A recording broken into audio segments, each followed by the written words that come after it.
Hey, my vibrations. It's V to the I to the B to the mother of 5E. And I am back. Okay. Chapter 4, part 2.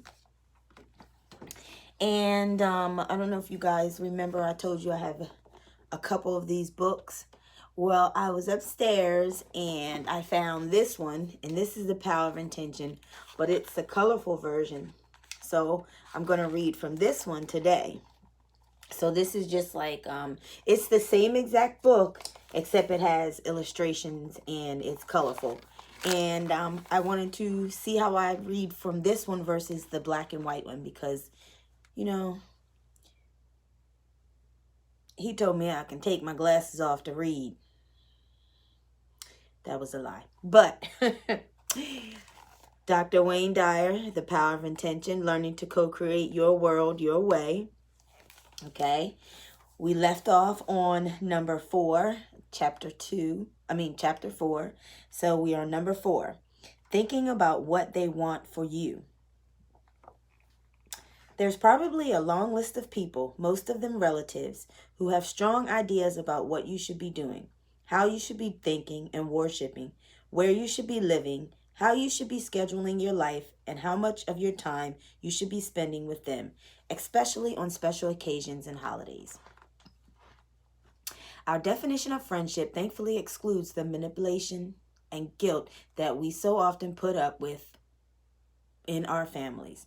Inner dialogue that commiserates about the manipulative expectations of others ensures that this kind of conduct continues to flow into your life.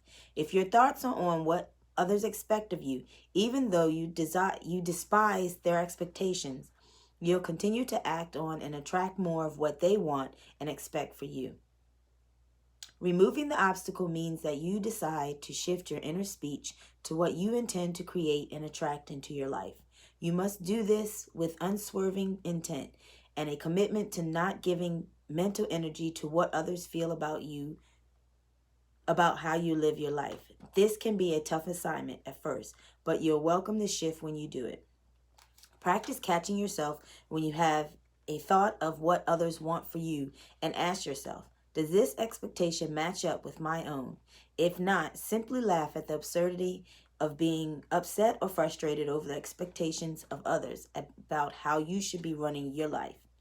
This is a way to match up and become impervious to the criticisms of others and simultaneously put a stop to the insidious practice of continuing to attract into your life something that you don't want.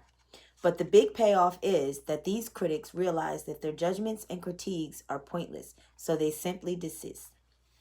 A 3-for-1 bonus achieved by shifting your attention away from what others want or expect for you to how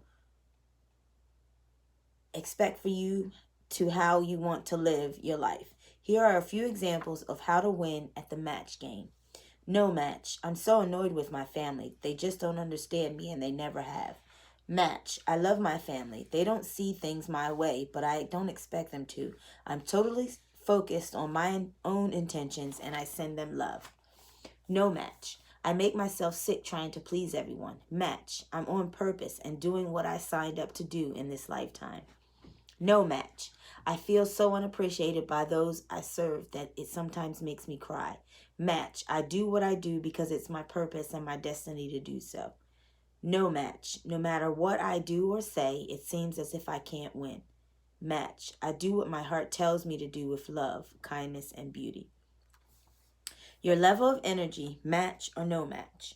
A scientist will tell you that energy is measured by speed and the size of the wave being created.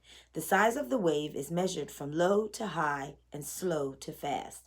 Anything else that we attribute to the conditions we see in our world is a judgment imposed upon those pulsating frequencies.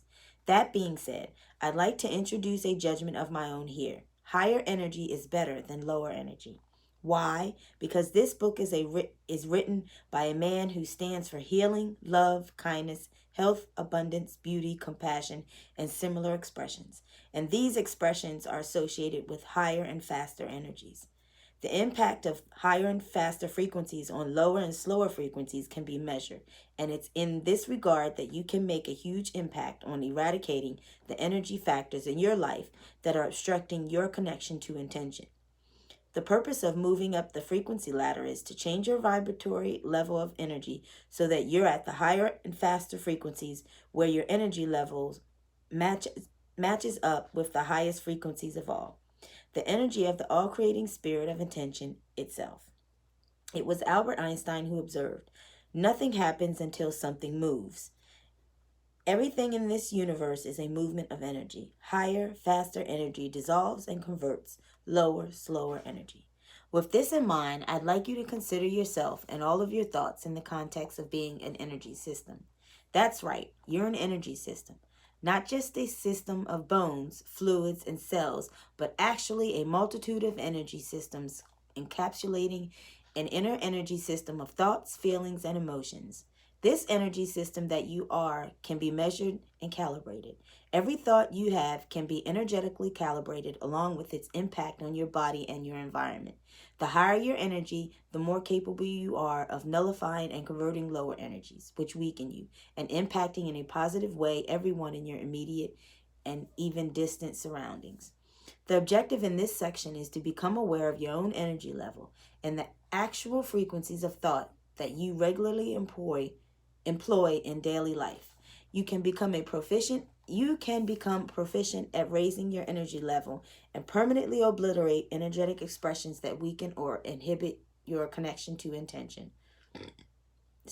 Ultimately, your goal is to have a perfect match with the highest frequency of all. Here's a simple explanation of the 5 levels of energy that you work with, moving from the lowest and slowest frequencies to the highest and fastest. 1. The material world. Solid form is energy slowed down so that it's approximately commensurate with your sense perception of the world of boundaries. Everything that you see and touch is energy slowed down so that it appears to be Coulson mass. Your eyes and your fingers agree, and there you have the physical world. 2. The sound world.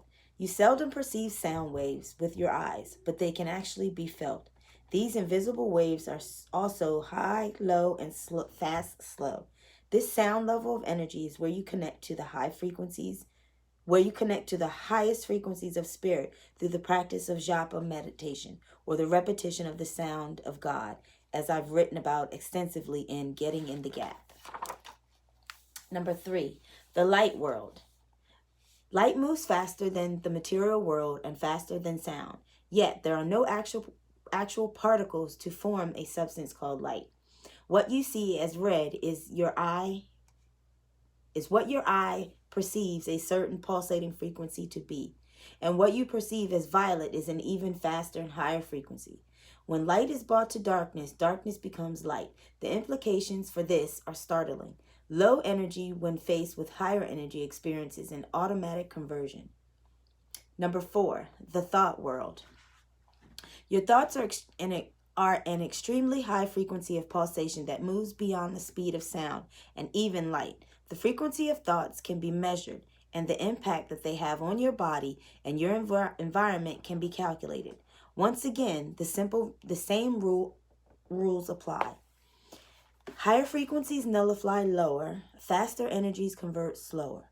A colleague I admire enormously, David Hawkins, MD, has written a work which I've referenced often called Power vs. Force. In this remarkable book, Dr. Hawkins elaborates on the lower frequencies of thought and their accompanying emotions, and how they can be impacted and converted by exposure to higher and faster frequencies.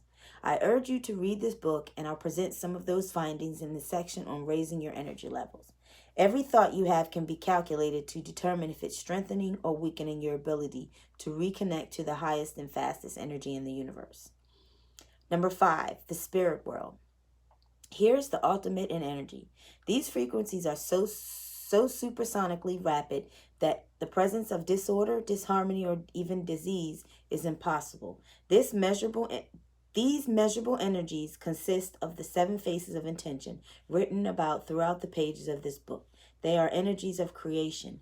When you reproduce them in yourself, you reproduce the same creativity quality of life that called you into existence. They are the qualities of creativity, kindness, love, beauty, expansion, peaceful abundance, and receptivity. These are the highest energies of the universal spirit itself. You came into existence from this energy, and you can match up with it energetically as you remove the low energy pulsations from your thoughts and feelings. Consider these words of the Nobel Prize winning physicist Max Planck as he accepted his award for his study of the atom. As a man who has devoted his whole life to the most clear-headed science, to the study of matter, I can tell you as the result of my research about atoms this much. There is no matter as such. All matter originates and exists only by virtue of a force which brings the particles of an atom to vibration and holds this most minute solar system of the atom together. We must assume behind this force the existence of a conscious and intelligent mind. This mind is the matrix of all matter. It is to this mind that I urge you to match up. And I will stop there, and we're going to have to go into part 3, and we might even have a part 4. But I just wanted you to show you the pictures from this book.